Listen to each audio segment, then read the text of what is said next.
भ्रमित हो रहा है आपका भी पार्टनर, आपका भी पति। उसे समझ में ही नहीं आ रहा है इस रिश्ते की वैल्यू। आप हैरान हो रही हो ये जान कर कि ये मेरा पति है, मैं इसकी पत्नी हूँ, हम दोनों का विवाह हुआ है, और इस बात को ये हर एक क्षण भूल जाता है, हर एक क्षण भूल जाता है।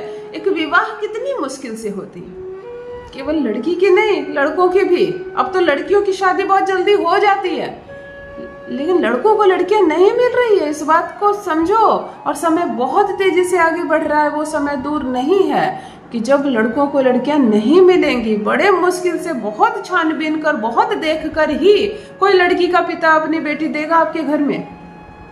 वो समय गया जिनके घर में लड़की है वो हाथ जोड़कर घूम रहे हैं, जिनके लड़के हैं वो मूंछ तान कर घूम रहे हैं, है ना, पगड़ी उठा उठा कर आपके पैरों में रख रहे हैं। भूल जाओ वो जमाना, लड़की नहीं मिल रही है, कास्ट खत्म हो गया है। अब कोई कास्ट की मिल जाए, परंतु एक लड़की मिल जाए। बुढ़ापे का हमारा सहारा नहीं है, हमारे बेटे की शादी नहीं हो रही है ना, घर आगे कैसे बढ़ेगा, वंश आगे कैसे बढ़ेगा, एक लड़की मिल जाए। अभी ये जमाना आ गया है, फिर आगे 10 वर्ष 20 वर्ष के बाद नज़ारा तो देखो, नज़ारा तो देखो। लड़की नहीं मिलेगी, फिर उल्टा हो जाएगा। पिता जो लड़के के पिता है ना, वो लोग हाथ जोड़ जोड़ कर घूमेंगे, अपनी कन्या दे दो हमें, अपनी लड़की हमें दे दो, हमारा लड़का बड़ा अच्छा है, आके देख लो, 4 बार 5 बार 6 बार देख लो, संतुष्ट हो जाओ, फिर देना। वो समय ना आए तो कहना। तो जिनके घर में बहू आ गई है, जिनके घर में दूसरे की लड़कियां आ गई है ब्याह कर, कृपया उनका आदर करें, उनसे प्रेम करें। आरती उतारने नहीं कहा जा रहा है आपको अपनी बहू की, केवल 2 मीठे शब्द उससे बात करो। वो तुम्हारे घर को आगे बढ़ाने आई है, वो तुम्हारे खानदान को आगे बढ़ाने आई है, वो संतान को जन्म देगी। तुम्हारे बेटे का साथ तुम दोनों छोड़ दोगे। सास और ससुर एक समय बुजुर्ग हो जाएंगे और अपने बेटे का साथ छोड़ देंगे, परलोक को भी चले जाएंगे, परंतु वो बहू तब भी रहेगी।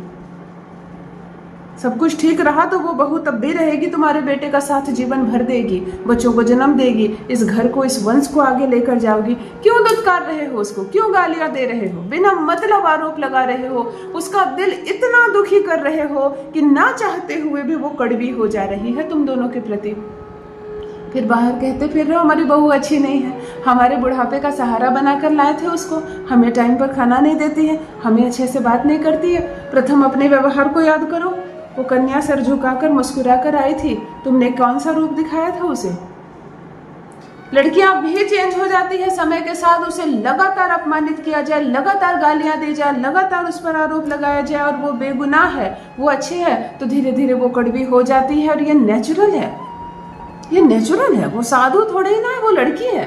उसके साथ अच्छा व्यवहार करो, वो तुम्हारे साथ उससे भी अच्छा व्यवहार करेगी। करके देख लो, कितनी भी खूंखार लड़की हो, कितनी भी बदमाश लड़की हो, कितनी भी जिसको कहते हैं ना लड़ाका, है ना, लड़ाकन, वैसी भी लड़की हो, घमंडी अहंकारी लड़की हो, तुम प्रेम से उसके साथ व्यवहार करके देखो, वो तुम्हारे पैरों पर बैठी रहेगी, वो तुम्हारे पैरों पर बैठी रहेगी, क्योंकि वो प्रथम औरत है।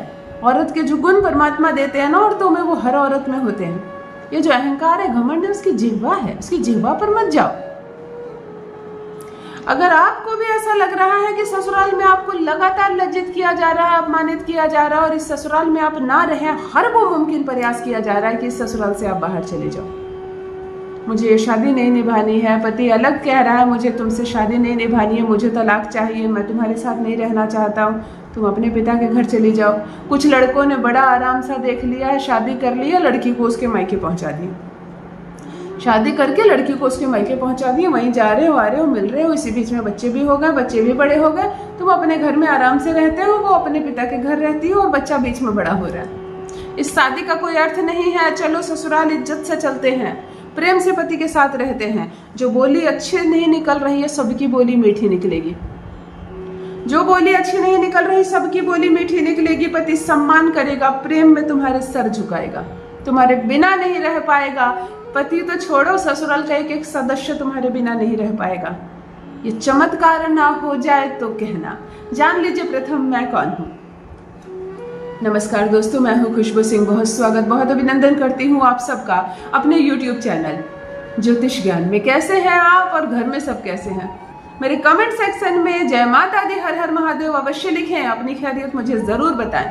पढ़ती हूँ हाथ की रेखाएं, पढ़ती हूँ जन्म कुंडली, और आप कुछ ना कहें तो आपका चेहरा भी पढ़ लेती हूँ। कर्म है, कृपा है ऊपर वाले की, प्रेम है आप सबका।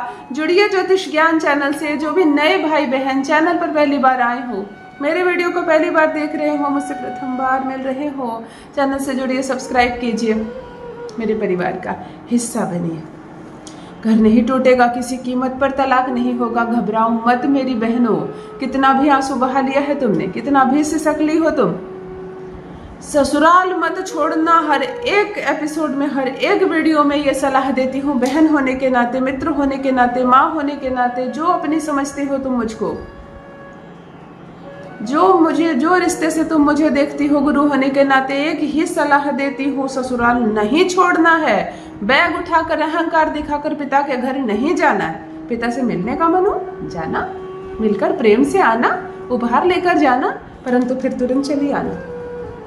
2 दिन रहना हो, 4 दिन रहना हो, 10 दिन रहना हो, महीना भर रहना हो, रहकर घूमकर मिलकर उनका स्वास्थ्य देखकर माता पिता से फिर अपने ससुराल आना। घर यहाँ है तुम्हारा। ये मत कहना तुम मुझसे अच्छे से बात नहीं करते, मैं अपने पिता के घर चली जाऊंगी, मेरा भी घर है, मेरा बड़ा घर है, तुमसे भी अच्छा घर है मेरा। तुम तो 10,000 कमाते हो, मेरे पिता 50,000 कमाते हैं। पिता का मान ससुराल में नहीं दिखाते। पति पति है, पति तुम्हारा मंगल है, और पति का सम्मान हमेशा ऊपर रखना, अपने से भी ऊपर रखना। पिता है, बहुत श्रेष्ठ है, पिता ही तो सब कुछ है। श्रेष्ठ क्या, पिता ही तो जीवन है हमारे। लेकिन पिता की धमकी पति को मत देना, ये रिश्ता टूटना यहाँ से शुरू हो जाता है। अपमानित, एक पुरुष दूसरे पुरुष से अपमानित होने लगता है। तो रिश्तों में सामंजस्य बनाकर रखो। पिता पूजनीय है और पति भी पूजनीय, तो दोनों को 2 स्थान पर रखो और दोनों को मान दो, है ना। चलो ध्यान से सुनो, क्या करना है आपको।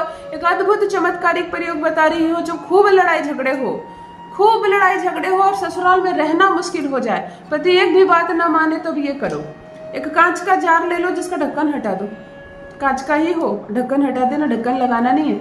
एक सेंधा नमक का बड़ा सा टुकड़ा इसमें डाल देना, एक छोटी सी फिटकिरी इसमें डाल देनी, और थोड़ा सा भीम सैनी कपूर इसमें डाल देना। ढेले वाला जो कपूर होता है ना, अपने बेडरूम में बेड के नीचे रख देना इसको।